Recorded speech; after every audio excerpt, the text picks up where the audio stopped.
अस्सलामुअलैकुम दोस्तों, कैसे हैं आप? आज मैं आपको साकिब की कहानी सुनाती हूँ। साकिब की दो बहनें हैं, समीना और सानिया। समीना और सानिया अपने भाई साकिब से बहुत प्यार करती हैं। समीना और सानिया साकिब के लिए समर लाती हैं। साकिब समर बहुत शौक से खाता है। साकिब भी समीना और सानिया से बहुत प्यार करता है। प्यारे बच्चों, समर, समीना और सानिया की शुरू की आवाज स है। स, स, स। अरे ऐसे बोलो ना।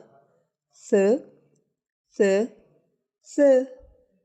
आओ कुछ पढ़ते हैं। स, समर, स, सानिया, स, समीना, स, समर, स, सानिया, स, समीना, स, समर, स, सानिया, स, समीना।